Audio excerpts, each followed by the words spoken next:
The Last House Standing. Marc Caucutt's account of the demolition of Cowper Road as part of the development of Butterfield Green. Butterfield Green, a public park located in the south of Stoke Newington, gradually took shape in the late 1970s and early 1980s by transforming the grounds that once housed over 100 Victorian homes. Constructed during the 1850s, these houses were inhabited by residents who were later subject to compulsory purchase orders by Hackney Council. This action was undertaken to pave way for the creation of a new public park. Marc Caucutt spent his formative years living at number 33 Cowper Road, the final house to be demolished in the east side of the street in 1982. In this insightful interview with Amir Dotan, Marc Caucutt reminisces about his memories of growing up in Cowper Road and recounts his experience of witnessing the development of Butterfield Green throughout the late 1970s and early 1980s. I'm Marc Caucutt and I'm in Cowper Road, my old hometown, and this is where I lived. I was born 1959, lived here till 1982 when sadly the houses got knocked down for redevelopment of this lovely park behind me, Butterfield Green. My mum and my nan originally moved here in the early 1940s as they were bombed out of their house in Neville Road, and they were put in here as temporary accommodation, which lasted from the early 40s to 1982. They shared the property with other families who lived in the basement flat, and at some point, probably around the time I was born, they ended up renting the entire house. So my nan lived upstairs in the top 2 floors, and my mum and my dad and myself lived in the basement and the ground floor. It would be just where this tree is here, just around here between these 2 trees. It would be just here, and across behind there are houses called Stapleton Villas, and next to that was the Wordsworth scrap metal yard, which was great fun at the time, seeing the cars being repaired, dismantled.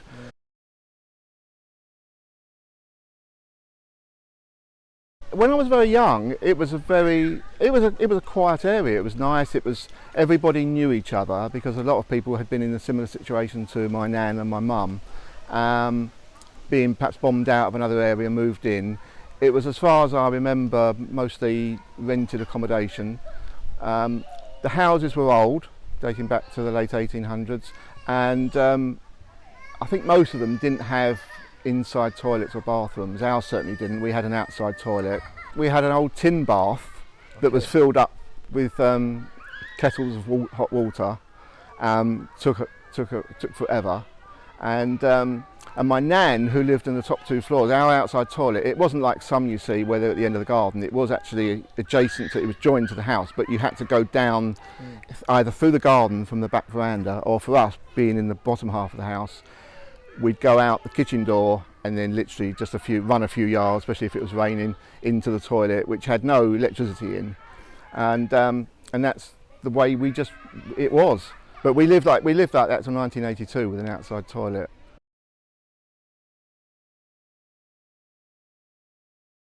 Allen Road was, we would go, my nan worked in a baker's just in Allen Road, and it was either Fizzlers or Kossoff's, but she worked there, and it was quite good because at the end of the day, if they had any leftovers, that she'd bring things back like meringue swans or donuts. And there was also an off licence where we'd go around and get beers and soft drinks.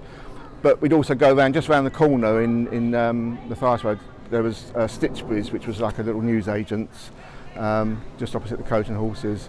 And so they were just like for the local things. But Kingston High Road was where my mum did the shopping, because there was a Sainsbury's there. So that would be the go-to. There were 2 Sainsbury's there, and obviously Ridley Road Market. So that was something we were there all the time. And then we'd perhaps pop in and have pie and mash at Cooks's, which was an established eating area. In the mid-70s, I loved it. I was a teenager. I was going to school at the Angel Islington. I went to Dem Ellis Owens School. Primary school I went to Newington Green, And as a child growing up, it was great because there were lots of families with kids sort of my age. We'd put a couple of the estates across the road, just across Matthias Road. There was a large estate there, and they had a big football cage where we could play football if we wanted to play football. But because the houses had quite long gardens, I mean, I'd go into neighbours' gardens and play football with some of the kids who lived down the street. But if it was something we wanted a bit posher, we'd go over to Clissold Park, which was, you know, a relatively short walk over there. But around here, no, there were no actual sort of parks like we have now. But we didn't feel that was an issue because of the fact that we had long gardens, and we had some larger estates that had been here many years that we could go and use the facilities there, which were within walking distance. Okay. We got letters from the council because we were privately rented accommodation. We got letters at some point. Obviously, being a teenager, I didn't take much interest in what was going on with the letters coming through. But I do know that at some point we were contacted by the council saying that there'd be redevelopment, and the redevelopment started. We'd seen it around the area in other roads, and then on this side of the road, on the opposite side of the road here in Cowper Road, that they started emptying the houses out. People were moving out, and people who we knew were saying, "Oh, we're moving. There's going to be redevelopment here, and we're moving. We've been offered a place in wherever they wanted to go." And if they wanted to stay in the borough, they would be housed very quickly. But many people had decided that the area wasn't as good as it used to be for various reasons, and this was their opportunity to move out. And that's what happened with my parents. And at some point, that happened. All the houses opposite were demolished, and the new houses that are here now were built. And we made quite good friendships with quite a few of the neighbours opposite. And then we knew it was going to be our turn, but we didn't know exactly how long it was. And it got to in the mid-70s. The area it was getting worse. We had quite a few problems with different people moving out of houses alongside us and being turned into, perhaps from a family home, into perhaps 4 flats. And there was a lot of coming and going. People would be there for a couple of months. Lots of really bad neighbours, and it became quite traumatic for us.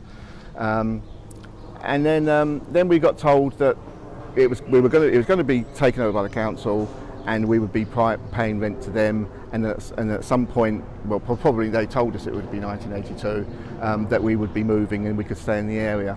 And my mum and dad decided they wanted to move out to Essex, Loughton. My dad was a tube driver on the London Underground, and his line was a central line which went out to Loughton in Epping in Essex, and he wanted to move up to Loughton, and that's what our aim was.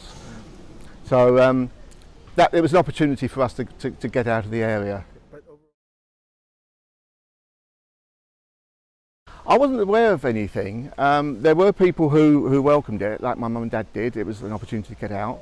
Other people I know didn't. There were a few people we knew that didn't want to go. They'd been here probably longer than my nan had been here, you know, maybe from the 30s, 40s, and it was their home, and they didn't really want to go. And although they could be rehoused locally, and they even got opportunities to be rehoused in the houses opposite, they didn't want. They'd rather stay in their own house. So there was, but I think generally the feeling was this was an opportunity to go somewhere else if we can, and they were offering very nice accommodation in different parts of the borough. But people wanted to get out at that point because there was so much upheaval around the area with all the houses being knocked down. And it wasn't like it used to be, but as I say, there were some who didn't really want to go. In the early 70s, certainly in the 60s and the early 70s, it was what I knew. I grew up here. I loved it. Had good school, and we had friends, but a lot of people started moving out, and And as that changed, like in many areas, what you'd call the old typical East End type people who'd grown up in the Blitz were moving out. Places were taken over and being rented out, and there was a large influx of different sorts of people coming in, coming out, staying short term in properties, not having the community spirit, being a bit inconsiderate, and there was an element of that in lots of roads around, and a lot of people, and there began to be more antisocial behaviour, and you'd get muggings was starting to happen. In fact, my nan actually got mugged, and so there was an element of that, and it wasn't as pleasant. It wasn't what I'd call a really run-down, dangerous place to live, but it wasn't as relaxed and carefree as I'd known when I was young, and certainly probably as my parents had known when they were there, and my nan. So it wasn't. Some shops had been taken over, some shops had perhaps closed. It was still okay, but as it progressed through the 70s, it did get to a point where, as I said before, a lot of people did take the opportunity to think this is our time to get out, maybe, because it's not as it was and it's only going to get worse. 1981 and 1982 were hell, really. I joined the Metropolitan Police in 1980, and I was still living here.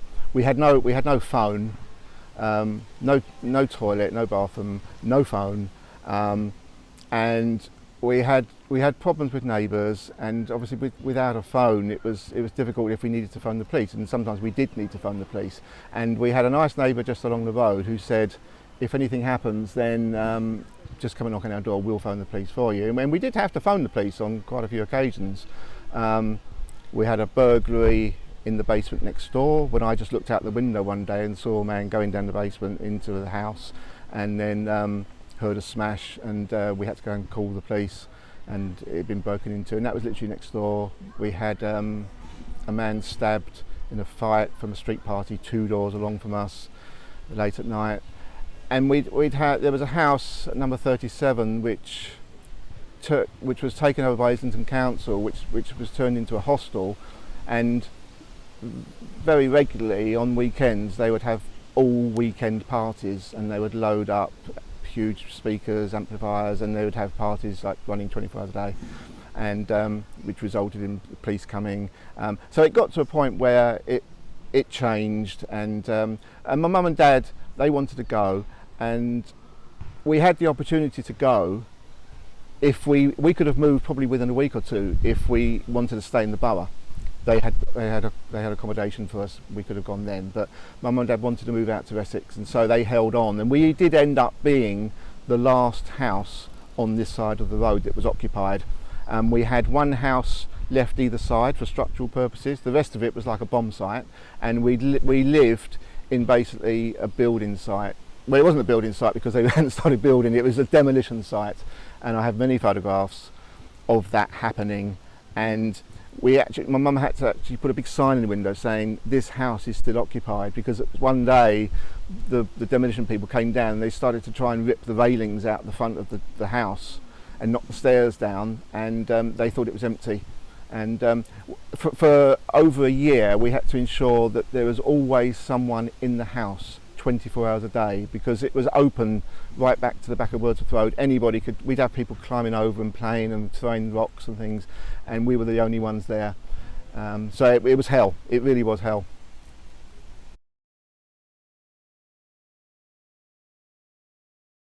This is quite surreal, because we're standing now in what was my old road, Cowper Road, which was, my house was down there on the left, and we'd walk up here, and probably around here there was an alleyway along here which was called Town Hall Approach, and it ran across all the streets along here, and we would walk up here.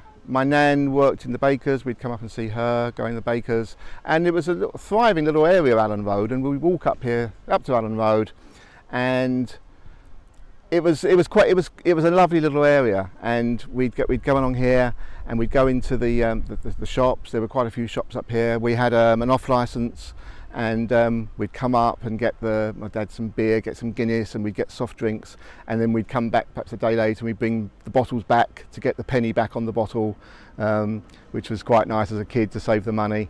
But it was a lovely little road, and it's lovely now. It's lovely now, and it really takes me back because I can see Allen Road just there. I can see Cowper Road where my house was there, and it feels nice to be back here, and I do come back regularly. I'm sort of drawn to this area because it's my early life, and good, and the not so good memories later on as we moved. But it was I'll always love it. I'll always come back as long as I'm able to.